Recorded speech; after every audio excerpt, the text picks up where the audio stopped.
ওয়ালাকির রাসূলুল্লাহি ওয়া খাতামান নাবিয়্যিন ওয়া কানা আল্লাহু বিকুল্লি শাইইন আলিমা। ওনাদের পাশে বসছি তো ওনাদের কাছ থেকে কিন্তু তালিম নিয়ে কিন্তু এখানে ইনশাআল্লাহ কথা বলতে আসছি। এগুলার একটু জমজমের পানি দিয়া আতর গোলাপ দিয়া যদি ধুইতো। 2 মিনিটে শেষ করেন। একটু আমার আরেকটু মানে একটু সময় দেন প্লিজ। আপনি আপনাকে বলে দেই আপনাকে কেন আমি ভয় পাই। আমার এখানে ইকবাল সাহেব বসছিল, একদিন সময় বিধি চাইছিল, আপনি তারা বলছিলেন এইখান থেকে ওইখানে যাইতে 40 বছর লাগছে। মাননীয় স্পিকার, আমি তো 40 বছর বাঁচবো না। আর আপনি বাংলাদেশে সবচেয়ে দ্রুততম মানব ছিলেন, কোনো কন্টেস্টে আমি ইনশাল্লাহ ওইদিকে পৌঁছতে পারবো না। কিন্তু আপনার কাছে যদি আমি 5টা মিনিট সময় পাই, আমার কথাগুলো আপনি একটু সময় দেন, দরকার হলে আপনি আমাকে 6 মাস আর ফ্লোর দিয়েন না, কিন্তু আমার আজকের কথাগুলো আপনি একটু শুনেন। জয়নাল আবদিন ফারুক উনি সাইজ দেখলেন, এটার ওজন দেখলেন, কিন্তু বিগত 16টা বছর যারা এইখানে বৈশা অপবিত্র করছে এই চেয়ারগুলারে, এগুলারে একটু জমজমের পানি দিয়া আতর গোলাপ দিয়া যদি ধুইতো তাইলে এটা বোধ আরো ভালো হইতো। তো আমি ওনাকে একটু আপনার মাধ্যমে বলতে চাই সাইজ এবং এগুলা ঠিক করে মাননীয় সদস্য এখন থেকে 3 মিনিটের মধ্যে শেষ করেন। আচ্ছা, আজকে আরেকটা কথা বলা হয়, এইখানে প্রায়শ একটা কথা বলা হয় কি, এইখানে বলে কি মানে এই জিনিসটা আমার খুব আমি দাঁড়িয়েছিলাম, সেটা হলো আমার ধর্মীয় অনুভূতিতে মানে আঘাত লেগেছে। কোরআনের একটা আয়াত আছে, এই কোরআন আয়াত কেন বলি, ওনাদের পাশে বসছি তো এই আলেম ওলামাদের সোহবতে থাকলে এই বাতাসে বাতাসে 2-1টা কথা আমি ইনশাআল্লাহ বলার চেষ্টা করি। বিসমিল্লাহির রহমানির রহিম।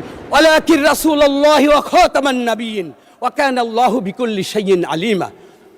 আল্লাহর মনোনীত কে? আল্লাহ। আমার রাসূলকে? রাসূল আল্লাহর রাসূল। এবং খাতামান নাবিয়্যিন, এরপরে আর কোনো নবী আসবেন না।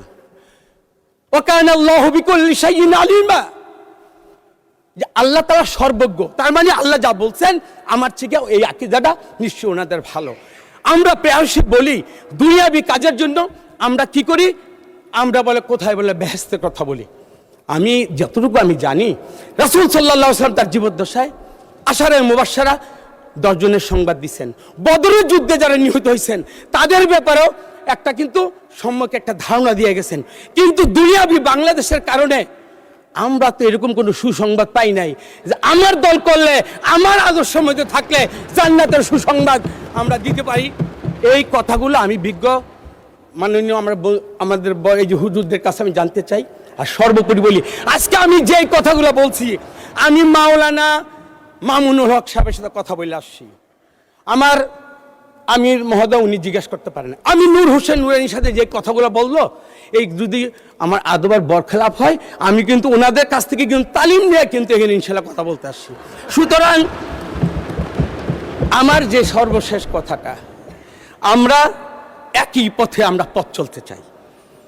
বস্তুনিষ্ঠ সংবাদ, সত্যতা, পরস্পরের প্রতি সম্মান এবং সংসদের কার্যকরী করার জন্য আমাদের সবার মূল লক্ষ্য হওয়া উচিত এক এবং অভিন্ন। আমরা দেয়ালের ওপাশে আমরা ফ্যাসিস্ট হাসিনাকে দেখতে চাই। কোনো ভিন্নতায়, কোনো মত পার্থক্যের কারণে ওই ফ্যাসিস্ট হাসিনাকে যখন বাংলাদেশ আসবে আমি আপনি সবাই কম বেশি ক্ষতবিক্ষত হব। আমি মনে করি অন্যের সম্মান ক্ষুণ্ণতায় নিজের সম্মান কখনো বাড়ে না। সম্মিলিত হলে আমরা দাঁড়িয়ে থাকবো, বিভাজিত হলে ধরাশায়ী হব।